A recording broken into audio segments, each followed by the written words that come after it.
Salut à toutes et à tous, c'est Jérémy de Le Calibre. On se retrouve aujourd'hui sur Montre ton Calibre pour parler de deux Citizen, de 4 Citizen en fait, mais bon, on n'en a que 2 sur lesquels on se concentre aujourd'hui.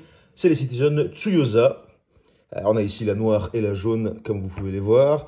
Donc il y a 4 couleurs en tout, il y en a aussi une bleue et une verte. Elles sont sorties en 2022, en juillet, si je ne me trompe pas, pendant l'été.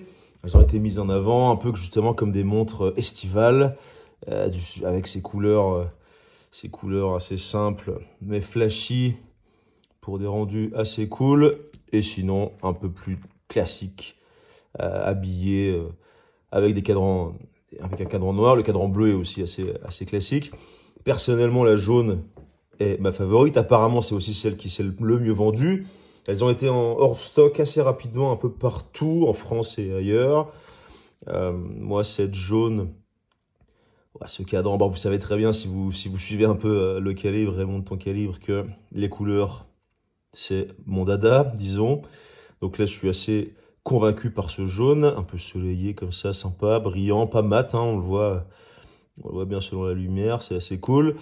Après, il y a beaucoup de demandes sur la noire aussi, plus classique, assez sympa, mais du coup, moi je la trouve un petit peu moins rigolote, mais je comprends qu'elle plaise aussi beaucoup. Je sais que c'est la préférée de notre ami de chez Bibi Mode, par exemple, il en parle sur sa chaîne. Je la trouve hyper cool aussi, mais en effet, je suis plutôt sur le jaune personnellement. C'est des montres donc en acier, de 40 mm de diamètre pour ce qui est du boîtier, acier inoxydable, boîtier et bracelet. Bracelet qui est donc un bracelet de style président, qui a été inventé, ce style, par Rolex il y a quelques dizaines d'années.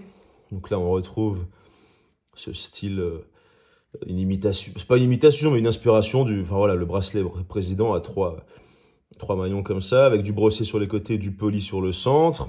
Très cool.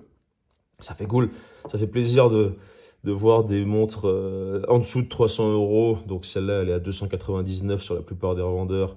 En dessous de 300 euros avec un bracelet qui tient la route, ça fait toujours plaisir. C'est quand même assez rare, vous le savez bien.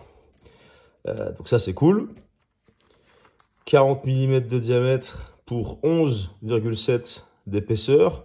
C'est pas très, enfin c'est assez épais quoi. Mais bon, ça va justement, ça renforce un peu cet aspect de montre robuste, et puis de cette impression de qualité. Le bracelet est intégré, hein, on le voit ici, donc vous ne pourrez pas le remplacer par un de vos bracelets préférés pour le moment. Tac, on va passer au poignet gentiment, sur du noir. Voilà, donc 40 mm, ça va sur la plupart des poignets, hein, c'est clair. C'est une montre unisexe, clairement. On se rend bien compte des différentes finitions sur le boîtier. C'est un acier qui est brossé, mais il y a aussi des chanfreins assez cool sur les bords avec des aspects plus polis, donc un peu brillants. Enfin, ce mix brossé brillant, brossé poli est toujours très cool quand c'est réussi. Et c'est le cas ici. Petite boucle déployante Citizen, assez classique. Rien de transcendant, mais très efficace. On aperçoit ici un petit mouvement automatique. Évidemment, vous connaissez Citizen, ils font tout en interne. Ils ont donc leur marque Miyota qui fait un paquet de mouvements automatiques pour des marques un peu partout, hein, que ce soit des micro-marques ou des gros de l'industrie. Il y en a beaucoup qui utilisent des trucs de chez Miyota. Donc Miyota appartient à Citizen, hein, c'est le même groupe. Ici, c'est donc le 8210. On voit que les finitions, les décorations sont limitées. Ça fait partie des choix pour garder un prix bas. Nous, on préfère, on vous le dit régulièrement, mais on préfère des mouvements sans trop de fioritures. Enfin, on préfère des trucs qui soient bien faits, classiques, efficaces, plutôt que des fausses finitions, faussement à la main, etc., qui arrivent de temps en temps sur des pièces qui veulent se donner des airs de ce qu'elles ne sont pas, disons. Donc là, on n'est pas là-dessus. Le 8210, il annonce 40 heures de réserve de marche et une précision, une marge à plus ou moins 20 secondes par jour. On est encore un peu loin du COSC, mais encore une fois, pour des montres en dessous de 300 €, c'est complètement respectable et respecté d'ailleurs sur le marché. Moins 20 secondes, plus 20 secondes par jour, pas de problème. Ça reste des marges acceptables. Tac. Pas de stop seconde quand on change la date, l'heure, pardon. Donc un peu moins de précision aussi à ce niveau-là, mais encore une fois, c'est pas le genre d'infos qui doit vous bloquer dans vos achats. Ça reste des montres précises. Évidemment, c'est pas du quartz, hein, mais ça reste des montres précises. Robustes, hein, c'est clair que ces mouvements, depuis le temps qu'ils sont utilisés par Miyota et par tout le monde, ils ont été... enfin, on les reconnaît pour leur fiabilité, leur robustesse, etc. Ça permet, en plus de faciliter l'entretien, de faciliter les éventuelles révisions qui peuvent être faites un peu partout. La couronne est à 4 heures.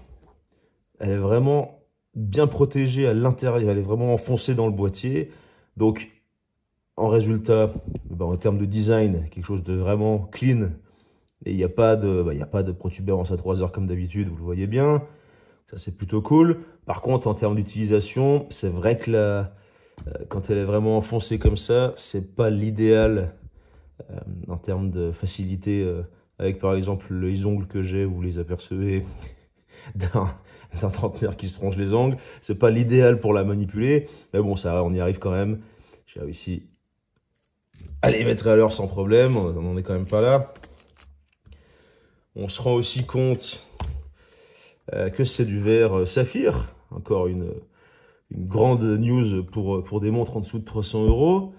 Un verre saphir, ça fait toujours plaisir. En plus, ça touche évidemment donc les amateurs hein, d'horlogerie. On sait que un néophyte va pas tout de suite faire le rapprochement, enfin la différence entre un verre minéral, un verre saphir, un verre acrylique, etc. Mais les connaisseurs apprécient quand même vraiment le verre saphir. Donc là, Citizen a écouté les connaisseurs. Bon, on sait que beaucoup de Citizen, de toute façon, s'adressent à ceux qui savent de quoi ils parlent, hein, c'est clair. Tout en restant accessible et avec des designs qui touchent aussi les néophytes, ce qui est plutôt cool. Donc là, on est sur du saphir, avec un petit cyclope au-dessus de la date. Petite loupe comme ça qui permet de bien voir la date, hein, tout simplement. Tac. Le cyclope qu'on reconnaît aussi souvent chez les Rolex, mais qui est utilisé dans toute l'industrie. Elles ont fait pas mal de bruit donc cet été, en grande partie parce qu'elles sont comparées justement à des Rolex, aux Oyster Perpetual, qui sont sortis aussi dans plusieurs couleurs, du jaune, du rose, du Tiffany, etc. Donc après, il y a aussi Omega qui a sorti des montres assez simples avec des cadrans de couleurs.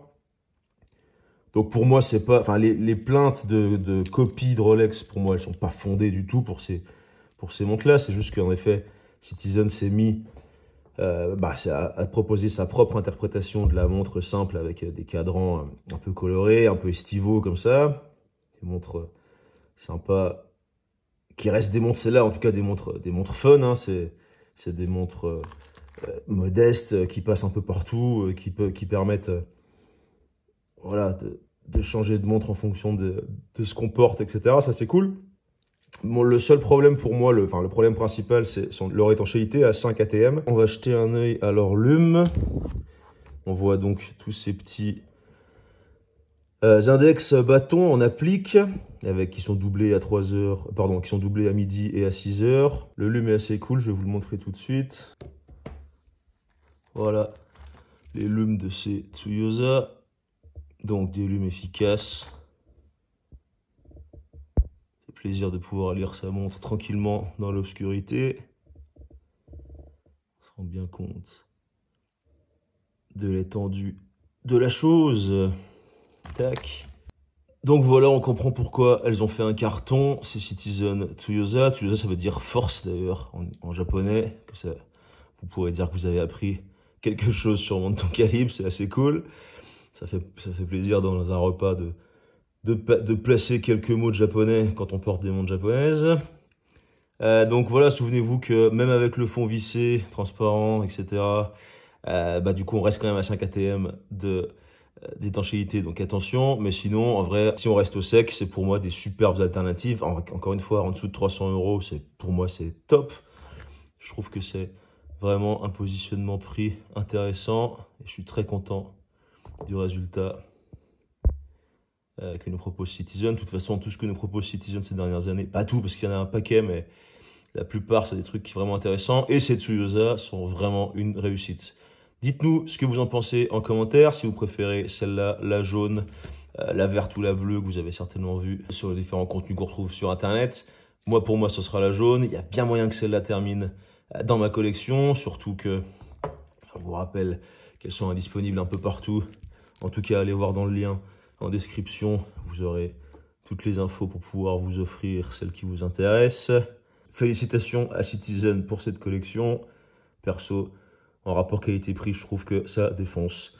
Donc voilà, je vous les conseille si vous cherchez une montre fun, un peu cool, un peu sportive, mais qui va pas dans l'eau. Allez, merci d'avoir regardé et à plus les calibrés. Ciao.